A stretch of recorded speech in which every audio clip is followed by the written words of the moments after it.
il y a toujours une différence entre la science officielle qui est une statistique avec une courbe de Gauss et on détermine la moyenne, ce qui est moyennement bon pour la population, ça s'appelle de la santé publique, et moi, comme tous les médecins, je fais de la santé individuelle. Dire qu'un vaccin n'a pas d'effet secondaire est un mensonge, les vaccins ont des effets secondaires en fonction des patients, pas chez tout le monde évidemment. Alors, Docteur Ménard, bonjour. Bonjour. Alors, pour ceux qui ne vous connaissent pas, est-ce que vous pouvez, dans un premier temps, vous présenter brièvement? Même si chez Nexus, on vous connaît bien. Oui, je suis médecin généraliste, voilà, orientation homéopathie, phytothérapie. Je pratique la médecine de maintenant depuis 35 ans. Je me suis beaucoup investi dans la réflexion autour de la gestion du Covid avec des interrogations sur l'interdiction de prescrire, sur les obligations vaccinales des soignants, avec des interrogations aussi sur l'intérêt de cette vaccination quand on sait que malheureusement le vaccin a toujours eu un variant de retard. Donc est-ce que vraiment on a fait les choses dans le bon ordre? Bon voilà, il y a des questions qui se posent et qui s'en posent encore bien entendu. Donc voilà, ça m'a interpellé, donc j'ai eu envie un petit peu de poser des questions avec d'autres. C'est comme ça qu'on a créé le Conseil scientifique indépendant pour essayer de dire la science, de rappeler la science rigoureuse, sans conflit d'intérêt. Bon voilà, et c'est comme ça que je me retrouve aussi à venir intervenir, discuter dans les tables rondes lors de cette journée de liaison, de rencontre. Alors, à l'époque du Covid, on vous avait interviewé, vous nous aviez donné quelques conseils en prévention contre le Covid. Aujourd'hui, des années plus tard, est-ce qu'il y a aussi des solutions qu'on peut utiliser pour atténuer, voire soigner des effets secondaires suite aux injections ou au Covid? Alors vous avez utilisé le bon mot, hein, c'est impression parce qu'on manque d'études sur les pratiques. Je crois que chaque médecin, j'ai fait une petite intervention sur l'evidence-based medicine, chaque médecin cherche à pratiquer cette evidence-based medicine, c'est-à-dire lire la science mondiale, pas seulement celle qu'on nous sert comme de la soupe en France, hein, il faut regarder partout parce qu'il y a des travaux passionnants partout dans le monde. Ensuite, on essaie de se servir de notre expérience pour essayer d'adapter les propositions thérapeutiques aux patients qu'on a devant nous, c'est-à-dire, et c'est la troisième branche de l'evidence-based medicine, les circonstances particulières que présente un patient. Et de fait, il y a toujours une différence entre la science officielle qui est une statistique avec une courbe de Gauss et on détermine la moyenne, ce qui est moyennement bon pour la population, ça s'appelle de la santé publique, et moi, comme tous les médecins, je fais de la santé individuelle. Et donc, effectivement, petit à petit, on essaie, en fonction du patient, de son terrain, est-ce qu'il est allergique, est-ce qu'il a des fragilités, au contraire, est-ce qu'il est en bonne santé, est-ce qu'il vit bien. On a déterminé un certain nombre de traitements. Alors, effectivement, on a vraiment eu des traitements extraordinairement efficaces, je trouve, hein, sur les symptômes du Covid, et je dis bien sur les symptômes, c'est-à-dire on a aidé les patients à se guérir plus vite, à aller mieux. Le fait est que moi, dans ma clientèle, j'ai 0 décès dans tous les patients que j'ai pu prendre en charge. Je n'ai eu sur 1500 patients que 3 personnes que j'ai dû envoyer à l'hôpital pour avoir de l'oxygène à haut débit, qui a été très utile. Et bien sûr, j'ai utilisé de l'allopathie, de l'homéopathie, de la phytothérapie, la vitamine D, etc.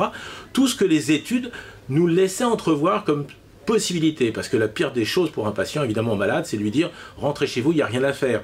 On essaie de faire en fonction du patient. Alors ça a plutôt bien marché, en tout cas les gens étaient plutôt contents et effectivement si je regarde mes petites statistiques, c'est pas une étude, on a eu des bons résultats. Alors maintenant se pose la question du Covid long et se pose la question de la vaccination. Le Covid long est très très complexe, on le maîtrise mal, on sait qu'il y a plusieurs types de Covid long, il y a ceux qui peut-être ont encore du virus en eux, c'est possible, il y a ceux qui ont eu une réaction immunitaire, c'est les plus fréquents à mon avis, une réaction immunitaire inappropriée, donc qui ont déclenché des maladies auto-immunes ou d'autres qui ont réveillé des microbes dormants, ce qu'on appelle des infections froides. Ça fait partie des choses admises avec la réactivation entre autres de l'Epstein-Barr virus, qui est le virus de la mononucléose, mais il y en a eu d'autres, il y en a qui ont fait des zonas, des herpès, etc. Tout ça c'est des réactivations. Alors il faut déterminer pour chaque patient, encore une fois, et c'est là pour ça qu'on n'a pas d'études vraiment formelles, pour chaque patient, quel est le meilleur traitement, la meilleure stratégie à mettre en place pour l'aider et traiter ses symptômes. On ne guérit pas, il n'y a pas de médicaments qui guérissent le Covid, il n'y a pas de médicaments qui guérissent le Covid long, mais entre les agences de santé qui nous disent, et les spécialistes qui disent, il n'y a pas de traitement du Covid long, et tout ce qu'on peut faire, il y a vraiment un hiatus, et d'ailleurs On voit bien les services hospitaliers disent, bon, on leur donne de la kiné, on les fait accompagner par un psychologue, tout ça c'est bien, mais il y a d'autres choses qui sont moins reconnues, la phytothérapie, l'homéopathie, etc., la prise en charge des infections chroniques. Alors on a des pistes suivant les thérapeutes, il y en a qui vont faire de l'acupuncture, il y en a qui vont... Voilà, on peut vraiment aider. En tout cas, il n'y a pas rien à faire, il faut chercher. Malheureusement, vous savez, il y a de moins en moins de médecins, donc les gens ont du mal à trouver le thérapeute qui corresponde à leurs attentes. Et puis il y a la vaccination. Alors la vaccination, évidemment, c'est un médicament pas comme un autre, mais ça reste pour moi un médicament comme un autre, et tous les médicaments ont leurs indications, leurs contre-indications, leurs précautions d'emploi et leurs effets secondaires. Dire qu'un vaccin n'a pas d'effets secondaires est un mensonge. Les vaccins ont des effets secondaires en fonction des patients. Pas chez tout le monde, évidemment. Donc, statistiquement, ça peut être bien toléré, mais on sait très bien qu'aux extrêmes de la courbe de Gauss, vous allez avoir les gens qui ont des tendances auto-immunes, les gens qui ont des allergies, les gens qui ont des risques thrombotiques, puisqu'on sait que la protéine spike favorise les thromboses, et c'est pour ça qu'on a malheureusement des morts reconnues suite au vaccin par thrombose. Il y a eu un jeune à Nantes qui était un des premiers cas décrits, mais il y en a eu d'autres. Il y a eu les myocardites, il y a eu tout ça. Donc oui, le vaccin donne des effets secondaires. C'est pas pour autant qu'on rejette la vaccination, c'est juste qu'on constate qu'il y a des effets secondaires et on essaie de les traiter. Et ça, c'est pas simple, parce que là aussi, comme le Covid long, il faut comprendre qu'est-ce qui se passe dans l'organisme du patient. Est-ce que c'est une réaction immunitaire? Est-ce que c'est une réactivation virale? Est-ce que c'est des micro-thromboses, comme on le voit souvent? On a des lésions qu'on n'explique pas très bien, les gens qui ont des anosmies ou des troubles du goût, de l'odorat persistant. Bon, il y a des gens qui ont des dermatoses, des urticaires persistants, et on voit bien que c'est après le vaccin. Bon, alors on essaie de s'adapter. Les homéopathes vont donner des traitements particuliers avec ce qu'on appelle des isothérapies qui donnent des résultats intéressants, je trouve. Voilà, même si on n'a pas d'études, bien sûr, mais... C'est-à-dire des isothérapies, c'est une dilution l'utilisation d'une dilution du vaccin. On peut trouver des dilutions du vaccin, voilà. Ça se fait beaucoup dans certains pays étrangers, comme l'Inde, comme l'Angleterre, en Allemagne. En France, c'est des choses qui sont un peu plus compliquées, et un peu plus... voilà, un peu moins reconnues. Mais on sait que ça se fait. Voilà, on a des pistes. Certains vont citer le curcuma pour l'inflammation, certains vont citer l'huile de nigel qui a une action anti-allergique. Voilà. Ce sont des pistes. En fait, l'idée, si vous voulez, en médecine, en réalité, c'est pas de se bagarrer. Est-ce qu'il y a un médicament qui a prouvé un truc et puis les autres, faut tout rejeter?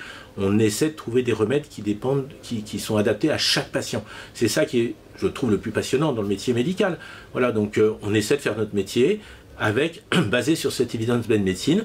On regarde toutes les études qui sortent dans le monde et on essaie d'adapter notre pratique avec notre expérience à chaque patient. Est-ce que selon vous, même des années plus tard, 2 ans après, on peut encore avoir des effets secondaires qui se déclarent, alors qu'il n'y a rien eu pendant 2 ans? Je pense des effets secondaires suite à la vaccination, vous voulez dire, bien entendu. C'est vraiment la vraie question, parce que franchement, on a l'habitude des effets secondaires des vaccins, on en voit régulièrement avec d'autres vaccins.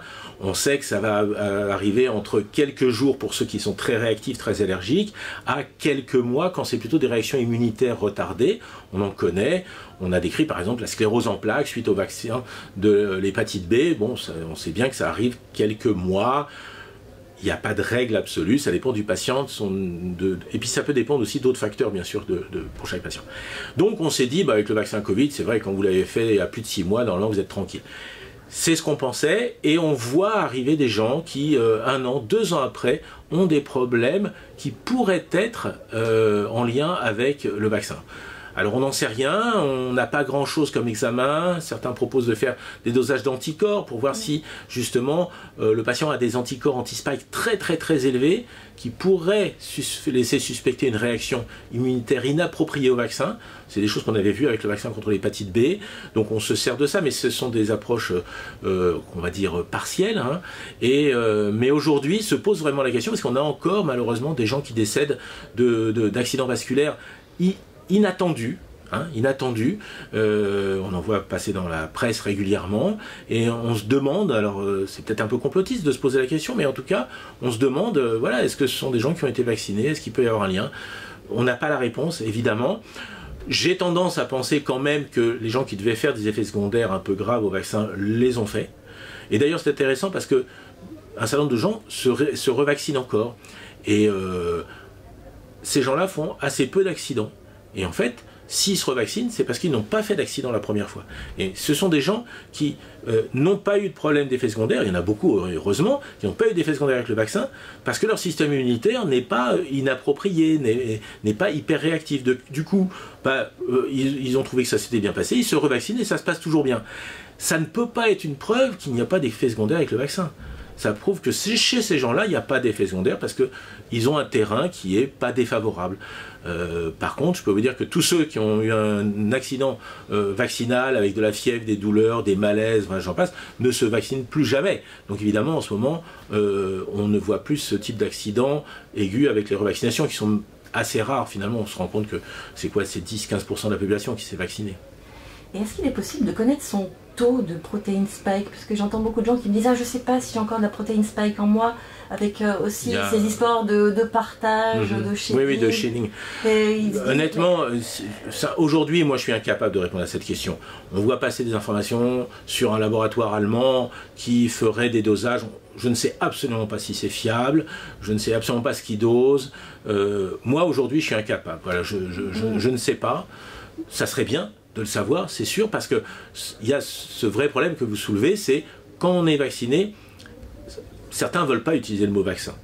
Moi, ça ne me gêne pas le mot vaccin, parce qu'un vaccin, c'est pour déclencher une réaction immunitaire pour se défendre contre une maladie. Dans ce cas-là, le vaccin Covid est un vaccin. Mais c'est un vaccin inhabituel, puisque au lieu d'injecter un virus qui crée la réaction, on injecte un ARN, donc on n'injecte pas du tout la maladie, on injecte un ARN que notre corps va fabriquer. Et c'est notre corps qui va fabriquer l'antigène, donc la partie du virus, contre lequel on va se vacciner. Bon, mais du coup, on ne sait pas combien de temps le corps va fabriquer. On sait que dans la majorité des cas, heureusement, c'est éliminé. Mais pour un certain nombre de personnes, on sait qu'ils vont continuer pendant des semaines, peut-être des mois, à fabriquer cette spike.